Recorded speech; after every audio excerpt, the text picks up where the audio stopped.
tuned into Raw Brilliance with Mansa J. We got a live one for y'all today.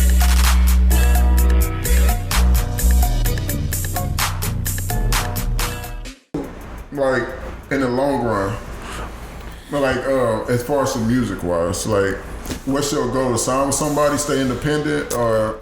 My goal is to keep making music and building a fan base.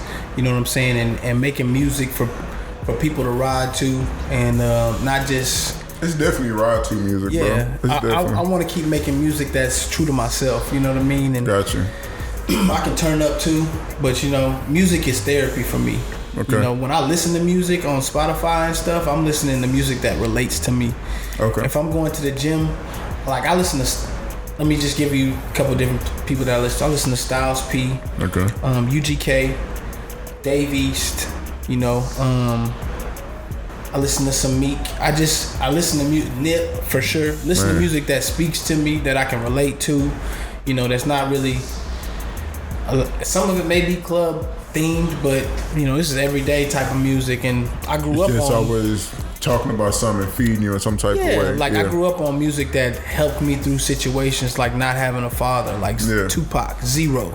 You know, stuff that I could relate to that kind of helped me get through those situations, and that I could recite to myself and know that, damn, somebody else went through this. Yeah. You know, I'm Gucci. I can make it. Definitely. You know what I mean? So, you know how it is when you listen to music. I'm just a real music listener, bro. I listen to hip hop like I'm a hip hop head. That's exactly how I am, though, especially when it comes to listen to any type of music, bro. Like, I can't just listen to something just so, like, if I have to listen to it, like if I'm in somebody else's car, you know what I mean? Like if I'm riding somebody's car and they got it on, of course I'm like, hey, change that shit. Fuck like, that. Of course not. Yeah, nah. But if you ride with me, like that shit's gonna be on some Nip. I mean, that's my girl. I listen to the same nigga. I mean, my playlist got 300, 400 songs on it, but I mean, it consists of.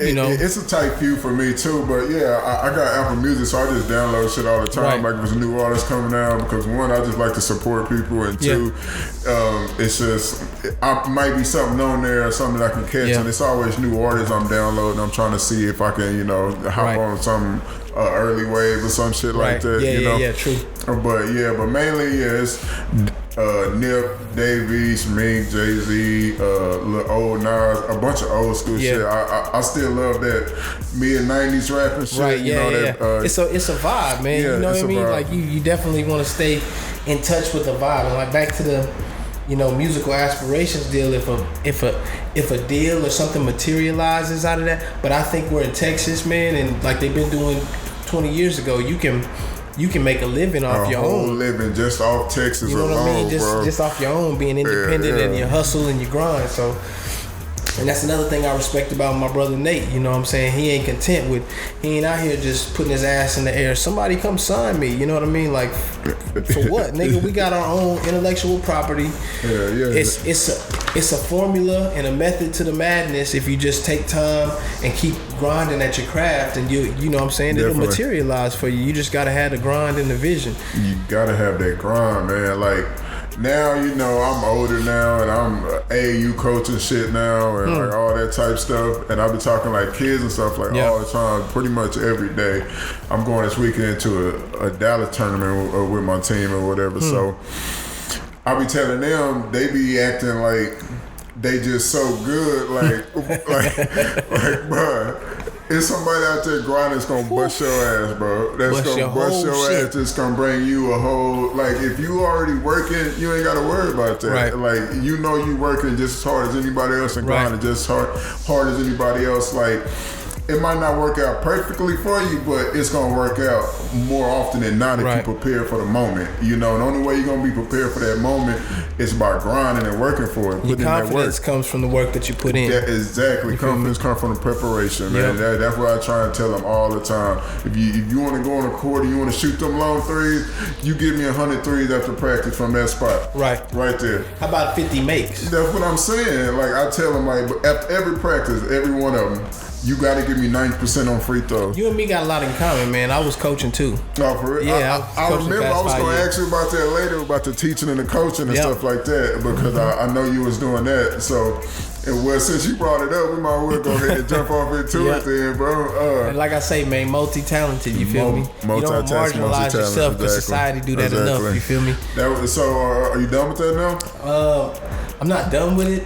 I still have my certification. Gotcha. And I'm keeping it updated, but that's super dope though, bro. Like I used to always see you like in the classrooms and shit, and like you still be jaded up or something, but you was fresh though, of course, like you know, in the grown up shit. That's you know, like, it's small bro. things, because I worked in high school. It's small things like that get the kids to respect you and take notice to what you're saying, because they know I'm not just some regular nigga in J's. You know, gotcha. I'm who I am. I'm who I not portray myself to be, but I'm who I walk around like. You know, I don't have to. I'm not extra boastful. I'm not, and kids pick up on that type of stuff, man, and they respect you more for that, and they know I can go on the court and I talk it how I walk it. Yeah, you feel me? Or walk it how I talk it. Either way, Migos style, you know. Like folks underestimate how much kids know. Like they know when you lying to them. Yeah. You know what I mean? In front and shit. So I definitely agree with you on that. And they know how to keep it. They'll have some shit going on for 3-4 months in the school, won't be saying nothing. Then they come out, you be like, damn, you knew? You know what I'm saying? Yeah, we know. We got our own code as kids. A